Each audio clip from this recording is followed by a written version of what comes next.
when people look like they got it all together, they don't. They're as scared as everybody else, but they're not afraid to just jump in and see what happens. They just have a parachute. It's okay to jump in, right? You have your parachute and you'll land. You might do it again, or you might go, you know what? Once was enough. I'm not doing that again. But that's the thing. Everybody is afraid. But if you take the step, it makes such a huge difference and it helps you grow. If you are on social media and you're interested in TCM, then you've definitely heard about my guest today. Her name is Clara Cohen. If you aren't following her, go follow her right now. You will not regret it. I got the chance to sit with her and I asked her a lot of questions that I felt would benefit acupuncturists and acupuncture students, and she just answered in the most genuine of ways. She really is an amazing person. She's a kind-hearted person, and you can really see it in this interview. So in this interview, we talked about the systems that she has in place as an acupuncturist and also how she's able to be so dominant in social media. We also talked about the intention that she goes about her every day, how she eats with intention, sleeps with intention, and exercises with intention. We also talked about some personal things. She shared about how she's born prematurely and how that's affected her even to this day. And we also talked about burnout and how there's a lot of actionable items that she actually recommends to help combat burnout and bring us back into harmony. So without further ado, I really hope you enjoy this. And if you like this style of interview podcast, comment below that you liked it and I'll think about doing more. So without further ado, I hope you enjoy. All right, everyone. Welcome to Study Acupuncture with me. And today we have such an amazing, the word is heavy, amazing, wonderful guest today. Very special person in the world of acupuncture. Today we have Clara Cohen on the show today. So please welcome with me, Clara Cohen. You're so sweet. I'll share a brief intro about Clara Cohen for those of you who don't know her, but I'm sure you do. She has completed a 5-year program at the Doctor of Traditional Chinese Medicine level and has been practicing since 2003 in Vancouver, Canada. And based on a passion for teaching, she founded and became the sole creator of all content on her online platform, which is AcuPro Academy. Her goal there is to make TCM easy to grasp and fun to learn for all acupuncture students and practitioners. She's also the author of 3 illustrated books on Chinese medicine and acupuncture, and she offers in-person and on-demand continuing education online courses. She can actually be found daily on all social media at AcuPro Academy, and students can use her TCM resource page to support their studies at www.acuproacademy.com. So Clara, welcome to the show. Thank you so much. That was a cute and sweet introduction. And I'm really happy we connected. You came on my podcast, the AcuPro Show, and we decided, well, I want to reciprocate and come to your podcast. And for your audience, if there's anything I can bring to your audience, I'd be happy to, because I absolutely love what you're doing. So, and you know that. I've told you that many times, but I love what you're doing. So I'm happy to be here. Thank you. I appreciate that. And even, a long time ago, we were direct messaging and I asked you, I was bold in that 1 second. I said, "Oh, will you be a guest on my podcast?" And you said, "Anything to help out students." And then I dropped the ball because then I was scared. I was like, okay, all my boldness went to asking you. And then I was like, okay, now I have to interview her. But I was scared to interview you because I just had, the imposter syndrome of all that stuff. But, long overdue. It's truly an honor for you to be here. I feel like I should be standing to welcome you to the show. But I'll ask you my first question, which it gives the opportunity for the audience to get to know a little bit more about you. So can you share with us something interesting about yourself that no one really knows? Well, there's a lot. I could go in millions direction. I'll give you a short one. One of the things that, when people know that I do acupuncture and I teach and all this, before that, I had another life and I was in the fitness industry and I was personal training and I was teaching aerobics and I taught hip hop for 15 years. So I can't sing for the life of me, but I sure can dance, and hip What? hop was my passion. So that's what I did. What? That's crazy. Yeah, wow, that's amazing. In my research of you, I saw like how much you did just even before acupuncture. And like, I mean, you've done a lot. Like I know you have this background in fitness, nutrition. Your family has deep roots in healing arts, right? Like with chiropractic, physiotherapy, as I think you guys call it in in, I guess, France, the Alps, right? Physical therapy in the States. But a follow-up question to my first question actually is because you're literally amazing I follow you everywhere. Okay. LinkedIn, you're literally everywhere. Pinterest. I don't know how you can put out so much valuable content on social media on so many different platforms. So, my question to you, have you discovered some way to add more time to the day? Because I mean, like, what's the secret? Like, how do you find time to do everything that you do? I manage my time quite well. Not always. There are time where I don't because if I'm a lot of stress or event occur or if I go on holiday, but I always like to be prepared. That I always wanted to be prepared. Even with patients, I don't want to be 5 minutes late. I don't want to be 2 minutes late. And if I am, I will apologize because, a patient previously was, needing a bit more attention and I'm a bit late with 2 minutes and I don't like that. So my mom taught me that being on time is very respectful. So that's really important to me. But I also use that for me. And so, first of all, I don't have children like you do. So it's easier to have more time when you're not a parent.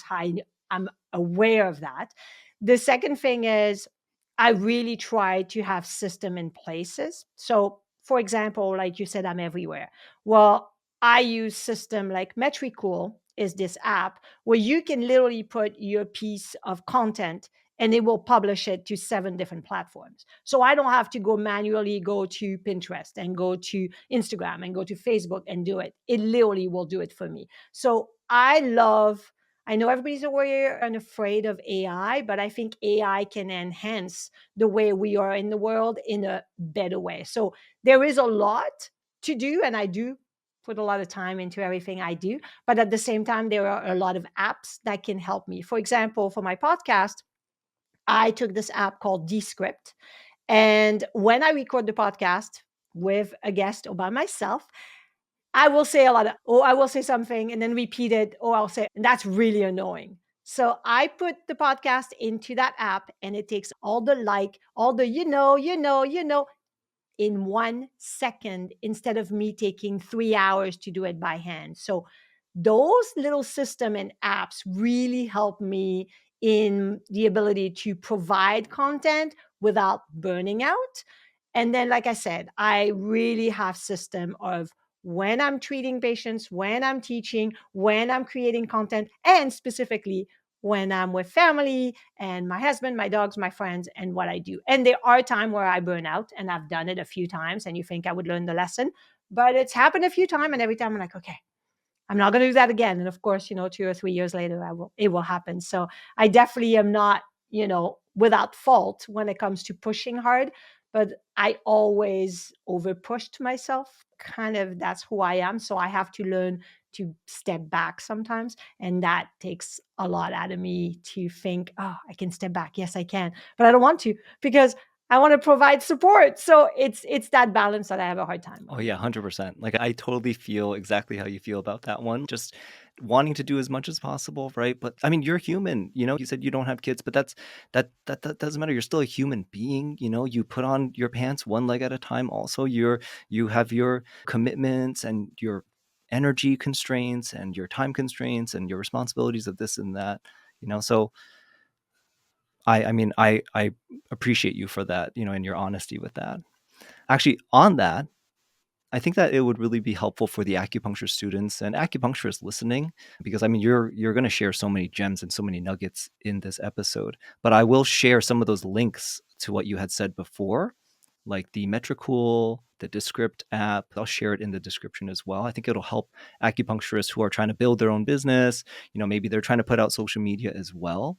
But in terms of burnout, okay, can you tell us, like the acupuncture students out there, the acupuncturists out there, can you tell us some of the things that you do, maybe during the day or during the week, that sort of keeps you? Because I mean, when I watch you on YouTube, when I listen to you on your podcast, it's like you're present, you're fully present, you're ready. You seem well rested, you seem calm, you know exactly what you're talking about, you know what you're going to say next.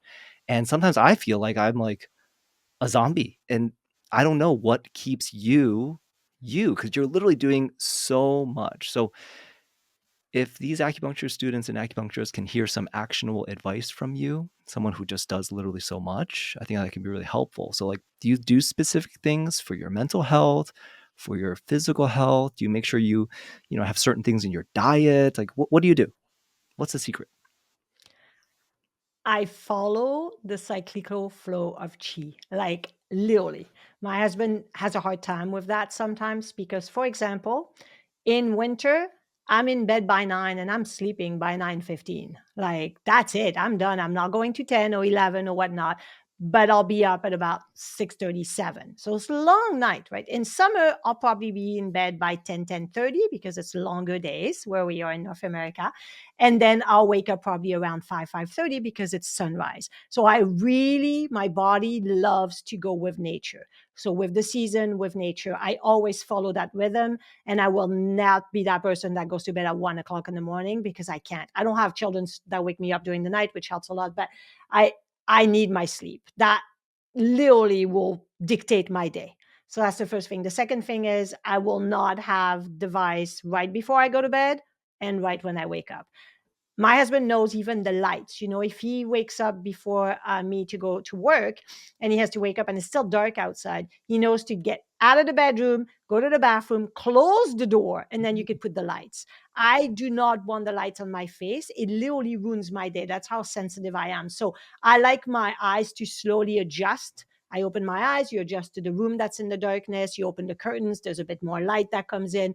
It takes me 10 to 15 minutes. I can't just have a flip light in my face. So all those things, my poor husband, really helped me in being more with the environment. So that's the first thing. The second thing is I'm French. So when we eat, we sit down, we chew our food. I don't watch TV. I'm not on my phone. I'm not doing something else. I'm really sitting down. I can't walk and eat. That just, I didn't grow up with that. So I take the time to really enjoy my food, savor my food. That's something that I've always done, but I was raised that way. And I love really good food. Not always good for me, like cheese, but in the dampness. But in general, I love real food. I don't like junk food. I've never been raised with that. I like really good food and I like a glass of wine because, again, I'm from France originally. So those are the things that I do. I make sure I hydrate all the time. I don't want to have that dehydration. So I usually have my bottle of water with fulvic and humic acid on it. And I sip and I drink to make sure I'm hydrated and I don't forget. So those are the things that I do to stay. I exercise. That is, I was in the fitness industry, like I said before. So to me, if I don't exercise physically, then I don't sleep as well. And my mind doesn't feel calm and focused. So I know that if I don't exercise for 2 or 3 days or something happened, I'm like, it's like I crave the, movement so I can just feel relaxed after because I feel much more relaxed. Another thing that I wanted to share is, as female, we have hormonal shifts and cycles and phases.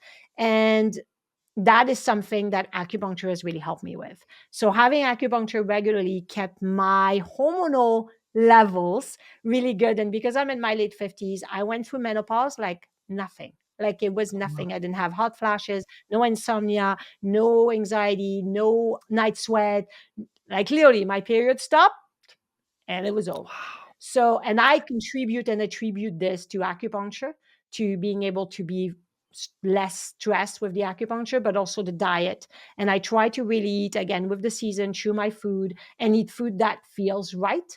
And I know sometimes when I eat something that doesn't feel right, because it doesn't feel right in my stomach and I know it. So obviously 80% of the time I eat well, 20% I probably don't. I'm not, perfect in any mean at all. But I was born 10 weeks premature. And I'm sharing this because the essence part and, Mm. kidney essence and whatnot. My mom smoked 2 packs a day the whole pregnancy because that's what they did in the 60s. And I came out 10 weeks early. And I used to joke when I was younger and I said, oh, I came out early because I needed to breathe fresh air because I was probably, in the smoke in there. So she's like, no, no, no. It's just, it happens. But I always think in the TCM perspective that I wasn't finished. I didn't have enough essence. I was missing 10 weeks of essence. My lungs were not strong enough. I had to be in an incubator. I had asthma Wow. as a kid. I had scoliosis. Like I had all this stuff. My spine wasn't straight, which is again an essence or a kidney issue. I didn't have straight teeth growing up. All this stuff gave me in my mind less than someone that had straight spine, straight teeth, and was born at 40 weeks of the pregnancy. So my goal in life is to do postnatal chi with whatever I can control, which is diet, sleep, stress, exercise. I don't do drugs. I don't smoke. It's not my thing. I never have. And then I make sure that I have really good love and support. Having hugs every day, my dog, my husband, my friends, that keeps me happy.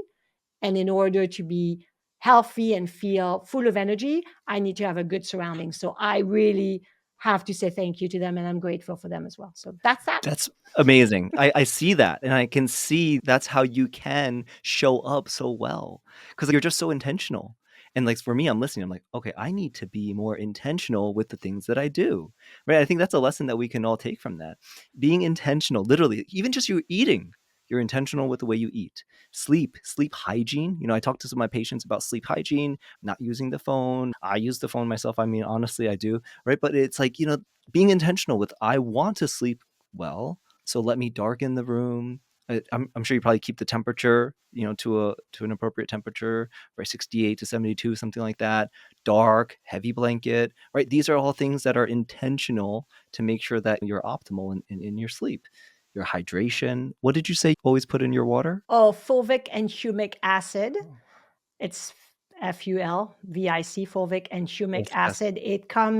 It's a mineral that comes from the lava volcanic Mm. rocks. And it's really good to clean your intestine, keep them really happy, and it's good for the immune system as well. So I like to have it. It doesn't taste like anything. It looks funny because it's brown in the water, but it doesn't taste like anything. And it feels like it's a shower for my intestine. So it feels really clean. So I love that. Yeah. Yeah, you're literally very intentional with just how you drink, you exercise, you control your controllables. That's the biggest thing, and you put in systems in place for everything, even your emotions. I mean, that's right. You make the time to have positive and happy emotions, which, I mean, as an acupuncture student or as like an acupuncturist who's maybe just starting to build their practice, or they're starting to get too many patients, and oh, do I need to get another acupuncturist with me or whatever? They may start to lose, sight of all the intentional ways that they need to like replenish themselves, right?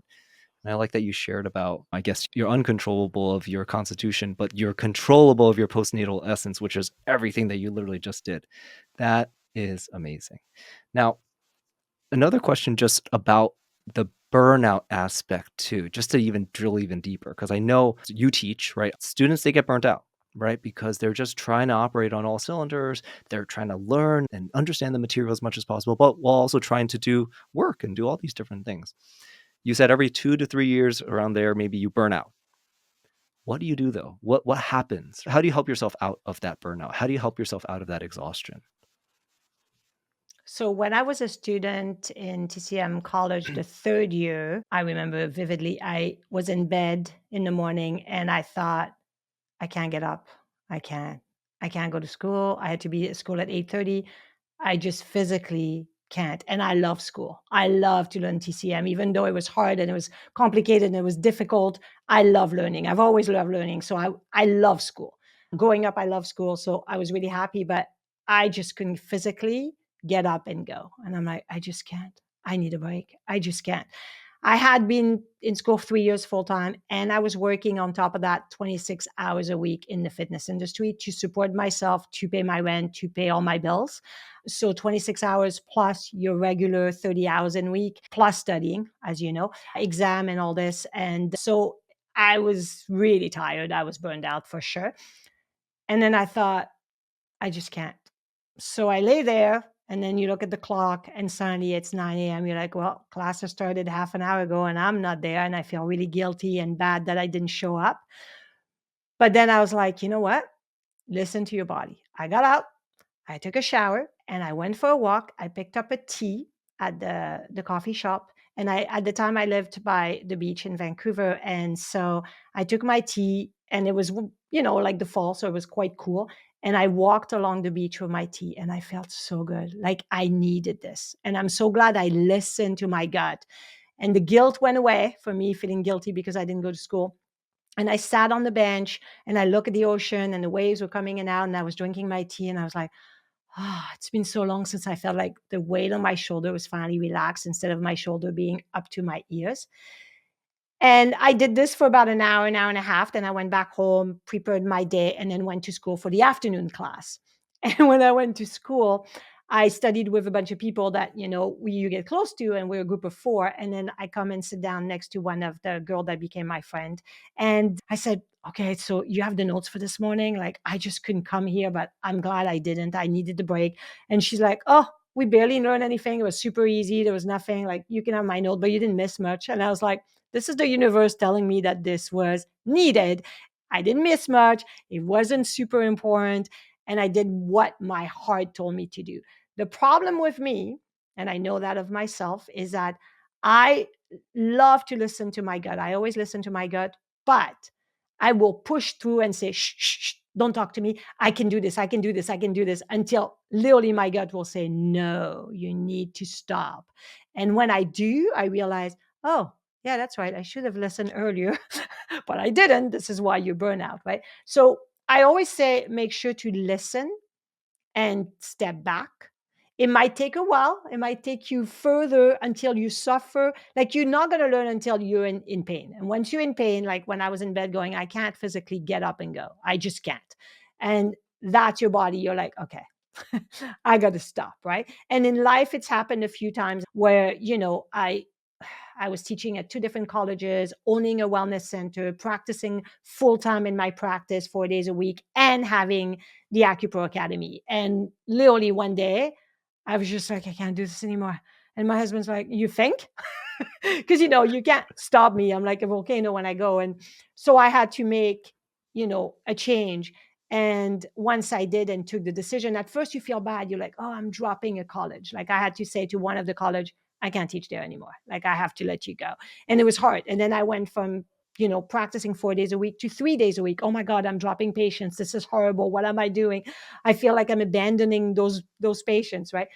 But once you feel better and you get stronger again and you heal and your strength is back, then you are actually giving much more of yourself in a better way to your patients, your students, to everyone right around you. So it takes me a while to figure it out, but once I do, then I make the decision. So it's not that easy. Yeah, it's not, but it's that listening to your body, stepping back, and just like actually hearing, what do you need, Yeah, listening to your body. I think that's the biggest lesson I got from that. Wow. Okay. I mean, so I think also I'll you mentioned you had the fitness clubs, right? You had your own practice.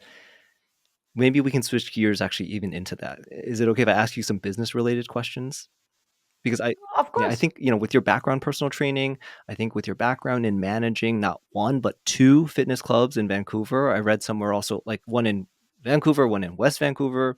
You had your own acupuncture practice as well, right? So for acupuncturists out there, you're an excellent resource for anybody who wants to start their own practice or just start their own business or even start their own online presence. You've done all of it. So first, I guess we should start with first steps. So I imagine for your acupuncture practice, you had to choose good locations for that. How did you come about choosing locations? Did you look for specific things, choosing a location? Or how did you start? How did it all start? Once I finished school, I opened my practice by itself in a house with a bunch of other people. And I'm saying a house because it was an old heritage homes. And then I opened and built my own wellness center, which had naturopathic doctors and massage therapists, et cetera, et cetera. But what's interesting for the location, you're going to enjoy this one. For me, it was to have to be close to home. I don't want to spend 45 minutes each way commuting because I want to give the most to my patients, but I also want to spend time, a yin and yang balance with my family at home. So I don't want to spend 2 hours a day or an hour and a half a day or whatever it is to get somewhere. So my practice was literally at first 10 minutes drive, and then eventually I walked 10 minutes to work for 10 years. So that to me, at the end of the day, you just come out, you have fresh air, you walk 10 minutes, you get home and you all relax and it's perfect. So for me, the location was that. The second part, for patients' purpose, I wanted to make sure that it was in a place where people could park. Hmm. If there's no parking, that's not going to work. The second thing is I didn't want to be upstairs or for people to have to go up or downstairs because, as you know, people sometimes that's difficult. I've had lots of MS patients that are in wheelchairs or etc. So I wanted to be on the ground floor, and I wanted to make sure that they could park, and also that it was on an area where people were commuting Mm. by, even though I wasn't commuting. So it would be in an area that was quite busy with commuters, so they could stop on their way home or on the way to work or whatnot. So those were my criteria that were really, really important. It didn't matter if there was other acupuncturists around or other clinic around. My block had 4 wellness center in the same block. That didn't deter me. That didn't bother me at all. Yeah, I think we talked about that, earlier, right? Where like patients, they may come because, oh, they see you here, et cetera, but they stay because of you. And so it doesn't matter that there's another person right across the street or whatever, but they stay because of, your connection with them, your personality. I think the close to home thing, yeah, that's actually very funny. I saw a study about that like the proximity to your home, it's directly correlated with your own personal happiness, in life too. So if you're commuting an hour, 45 minutes, whatever to work, or you could be commuting 20 minutes, right? There's correlation between happiness and how close you are to work. Yeah. Okay, great. Now, at your acupuncture practice, so did you take insurance? I don't know how it is actually in Vancouver. So were you a cash-based practice, a hybrid of the two perhaps? I think some acupuncture students will probably be wondering about that, when they start. Do they go in network? Do they stay out of network? Or do they just stay out of it altogether and just do cash?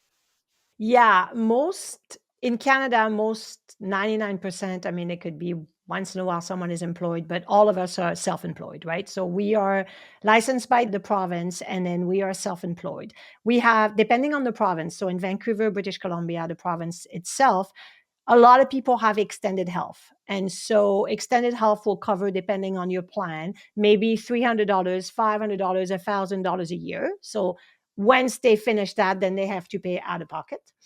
Now, the second thing is we have only one, I would say, auto or vehicle or car insurance. So we have one car insurance for the whole province. There's no competition. And that car insurance provides 12 session of acupuncture after a car accident to anybody that wants it.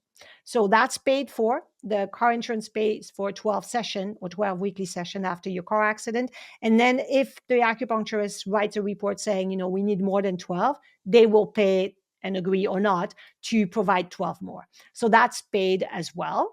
And then we have the province itself that provides 10 acupuncture session a year for people that are on minimum wage, that are on premium insurance, which means obviously they don't make a lot of money. So they have the ability to come and get some acupuncture.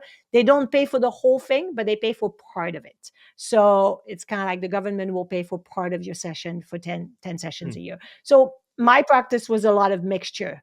People that had car accidents was paid for, people that had extended health, and then people that pay out of pocket. So it was a lot of different things. So in the end, you are paid either by the patients or the insurance companies, and that's how it works. So it's half and half, I think.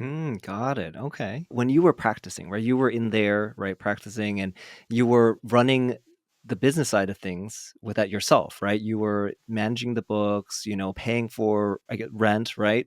Paying for materials, paying for your equipment, things like that. How long did it take you to feel like you got the hang of things? Like, how long did it take you to feel successful? Like, all right, I got this. So when I first started after acupuncture school, I literally had the rose glasses on. I opened my practice, put my diplomas on the wall, all excited to help people, and nobody showed up. Yes. Yep. I feel that. The first week, nobody showed up. The second week, nobody showed up. The third week, zero patients, people. And so the fourth week, I had 3 patients booked, and they were all friends of ours, and they felt so bad for me that they actually booked to come and see me. So they were all friends, which is fine. So I didn't charge them a full amount. I charged them a little bit because I did, it was good practice to have people coming, do full consultation, do treatment. We did the whole thing, but they were friends and because they felt bad for me. So the first month, really, I did not have new patients because when I finished school, I had no idea about business, self-employed. I was managing fitness club. That I knew what to do. I knew how people came to the fitness club, and I explained how exercise is such a good part that it's going to enhance your whole life, and people signed up for a membership. It was easy because I absolutely love it, but people came towards the club. So with this, it's like, well, nobody knew I was there, and why would they come and see me when there's other people around in the area that have been there way longer, and they would see them because they have a reputation. So nobody came.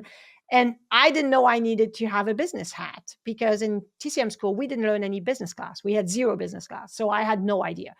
So the the first week of November, because I started in October, so the whole month of October, no new patients. I was paying rent, like you said, all those things. November, my phone rang. I pick it up, and this lady goes, "I'd like to make an appointment." And I was so shocked that I said, "Really?" She's like, "Yeah."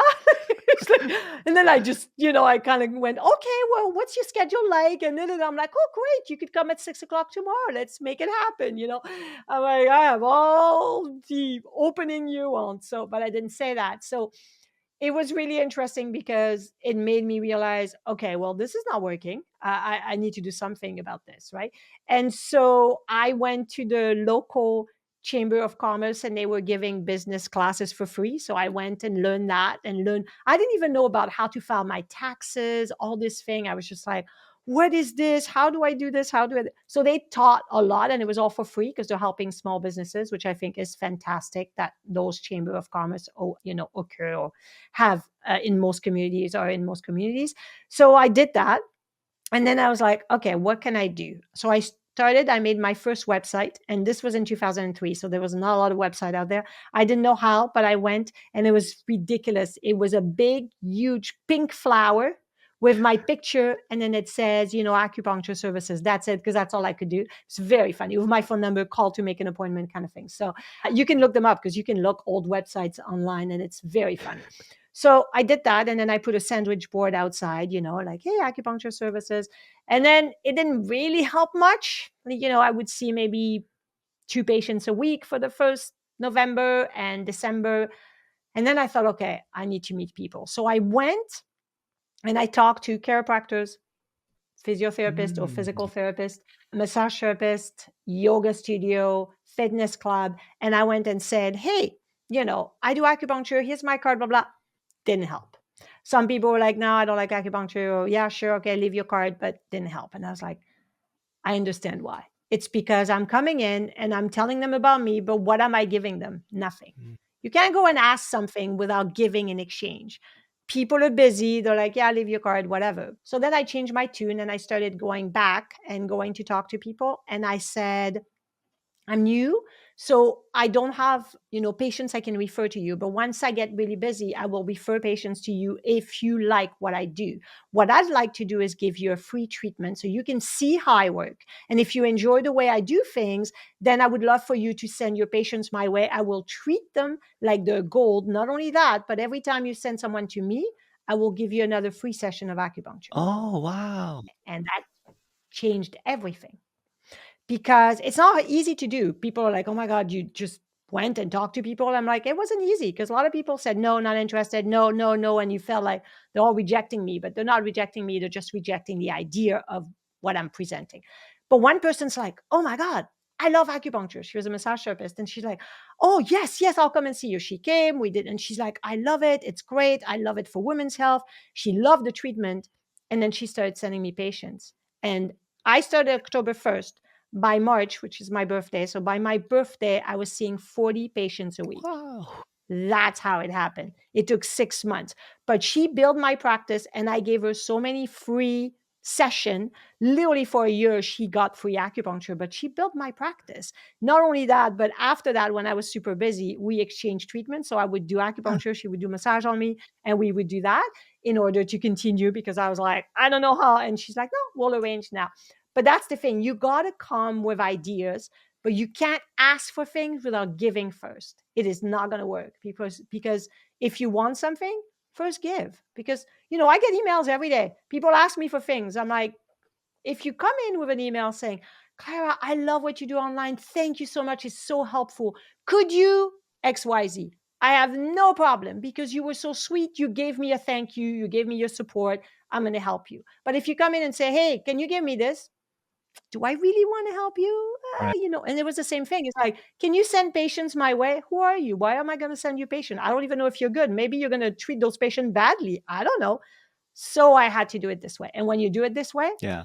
it works like a That's charm. amazing. Yeah. Yeah, because like if you want to even like with CPR, if you want to give a breath, you have to, right, take a breath. And so they needed to understand what you were able to give out. And so you gave them free acupuncture. They got amazing service. Then you're telling everyone, hey, you got to try this person. You've got to try this person. You've got to try this person. That's awesome. Now, when I was researching you too, I noticed that you chose some specialties too, right? So it looked like you were doing fertility treatments, mental health treatments. How did you come about choosing these two specialties in particular? Do you recommend acupuncture students to choose a specialty?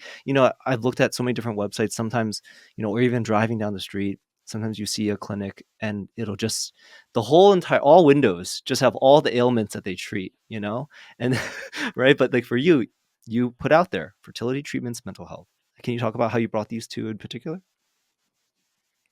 So you talked about intention earlier. So we're going to talk about intention again. But before we do, so first, when I first got my period when I was 13, I had massive dysmenorrhea. I would be in bed the first 2 days crying with the hot water bottle, like, I'm so pain, I can't go to school. My mom would say, just take an aspirin. I don't want to. I just want my pain to go away. And eventually, when I was about 15, my mom's friend said, why don't you bring Clara to the acupuncturist? He's super good. He's mine, blah, blah. So she brought me to the acupuncturist. I can't remember what he did, but obviously I had acupuncture session. I don't remember how many, but it went away and I never had dysmenorrhea again. So that's my first introduction with women's health and acupuncture. The second one was when I was in school, my favorite teacher, Dr. Wei-Jatan, my favorite teacher was my gynecology teacher. Every time I was in clinic with her and she treated women's health, they magically got better. And I was like, she's magic. She's like, I mean, wow. Like, it's just how. And so I wanted to learn everything from her. And really followed her and learned from her. And everything she said to me, I was absorbing and I was writing. And she just really embodied who I wanted to be. And so naturally, when I got into my practice, I really wanted to help women because I just thought that this was so magical from her perspective. And of course, she had been practicing for a long time. And so I kind of put the intention out there that I wanted to do women's health a lot. And so that's how I started. And even my sandwich board outside my clinic would say fertility, hormone balancing. It would have, pregnancy acupuncture, all that kind of stuff. And I treated a lot of that to start with. But what happened is because my intention was that a lot of women came and I did a lot of women's health. And in that, I learned that a lot of the women's health problem that women came for were stemming from long-standing emotional trauma or emotional stress.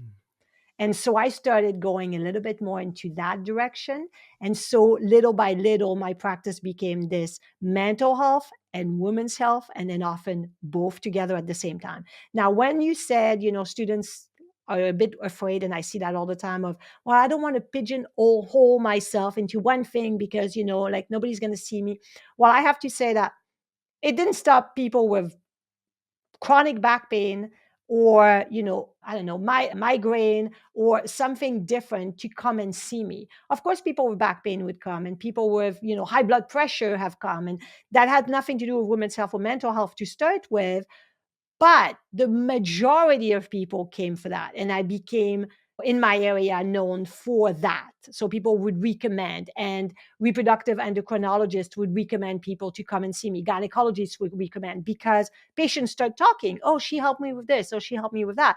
So your intention, eventually people are going to come that way. But you still can treat all the stuff. However, when a person comes and sees me and they come in and they're like, I heard acupuncture can help. Look at my rosacea. It's so bad. I've had it for 10 years. I do not feel confident because I never did continuing education in dermatology or anything that has to do with skin. I did all my continuing education in women's health and mental health. So I feel really good about this, right? But not in skin.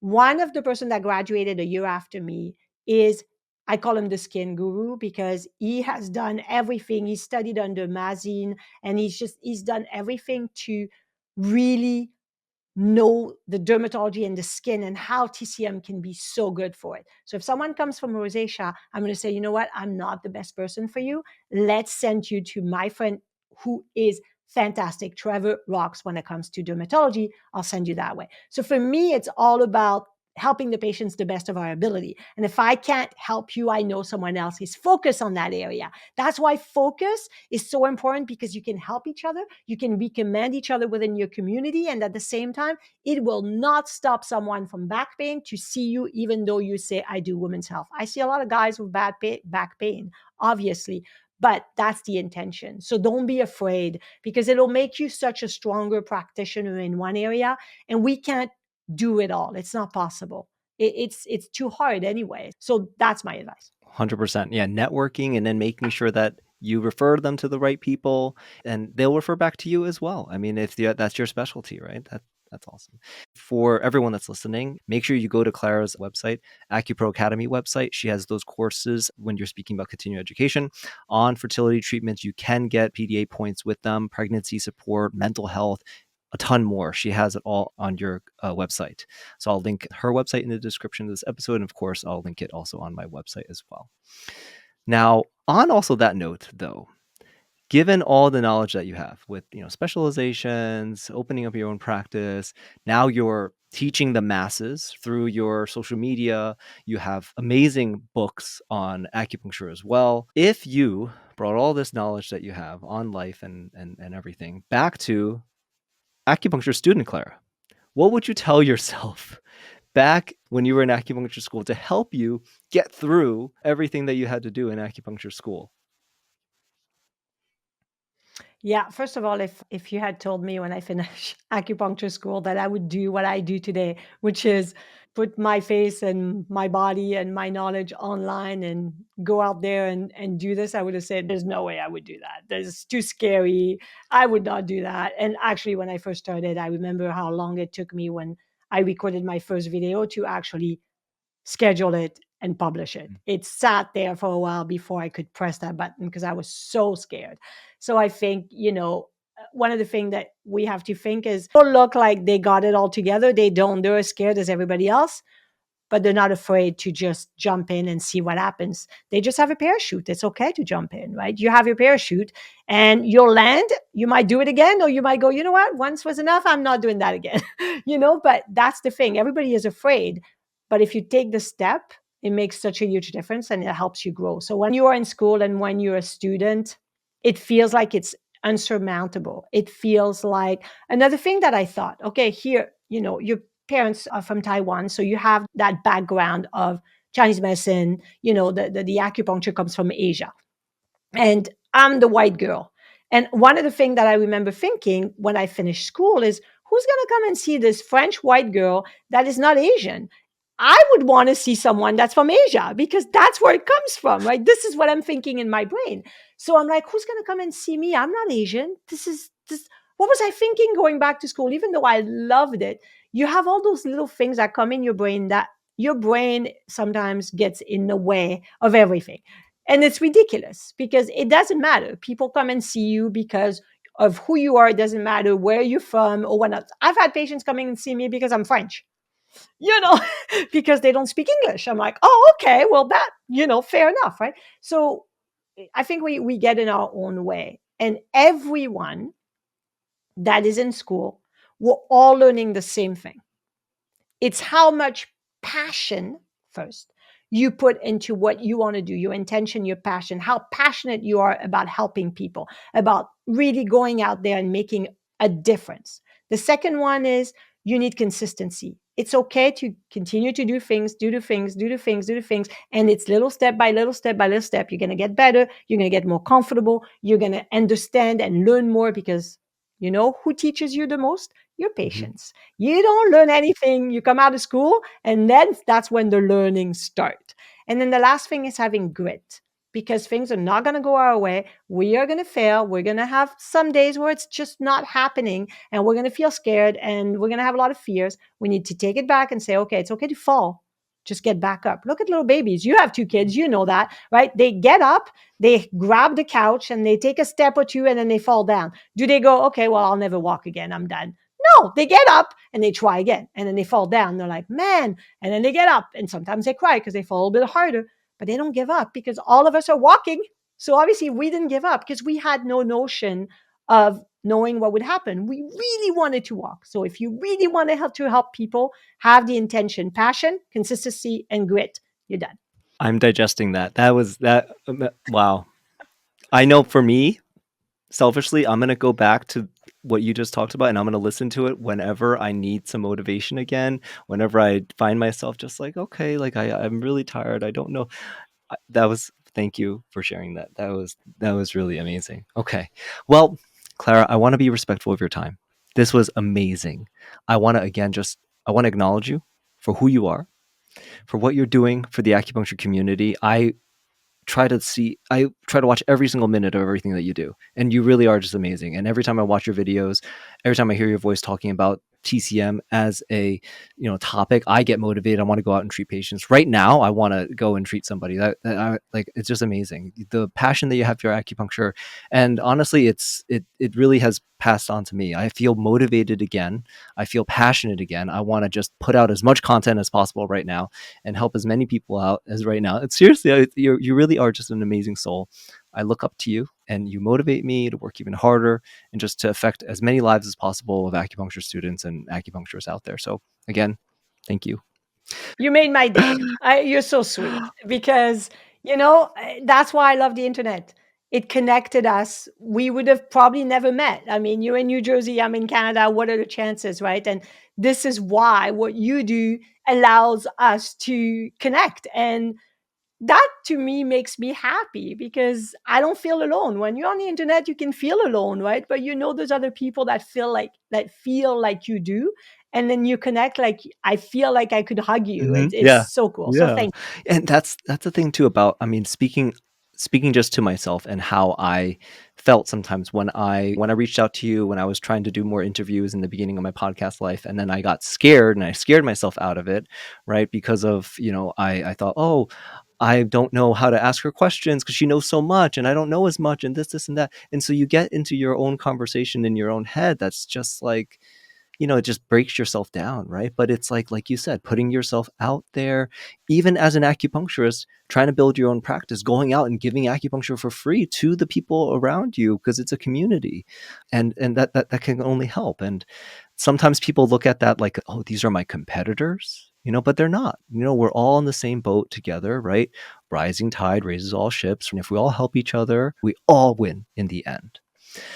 All right, so I want to leave everyone with one last question. I could ask you questions over and over again because selfishly, I want to learn as much as possible from you and I want everyone else also to learn. But I think my last question for you would be, what is one quote or one message that you keep close to your heart that you feel would help someone listening right now? one word: adaptability. That's all I could say because we know change is constant and stress is going to happen. Just don't fight the wave. Ride the wave, adapt to the wave. Don't fight it. That's it. Adapt because we're going to have to adapt to whatever change is happening. It's okay to step back and go, whoa, that wave is really big. It took me under. Get back up, get on your board, ride the wave. If you're a surfer, you totally get what I'm saying. If you're not, just think adaptability. That's it. Every time you're stressed, just go, I'm not fighting, I'm adapting. Wow. Okay. Amazing. Thank you. Thank you for sharing that. Thank you for your time with this. Thank you for everything that you're doing again. I know I'm saying thank you so much, but I feel like I'm literally talking to a celebrity. So thank you again, Clara. Thank you for being on the show. And is there anything else? Is there anything that you want to share? Like, I hope that everyone follows you. If they're not following you already, follow her podcast, follow her YouTube, follow her on Instagram. I think your handle everywhere is AcuPro Academy. That's what it is. So if you need to look for me or found me anywhere, just check those out and, say hello because I answer my DM, as Richard knows. Yeah, that's the big thing about you. Like, it's like you are you. You are running the show. You are running everything. And, what you see is what you get. You're as real of a person as you are. And when you reach out, if whoever's listening, if you comment on her post, it's her reaching back out to you. If you DM her, it's her DMing you back. Everything that you see is exactly what you get. And honestly, she has a big heart. You have a big heart. Thank you for what you're doing again. And we'll end the show like that. Thank you, Clara. Thank you.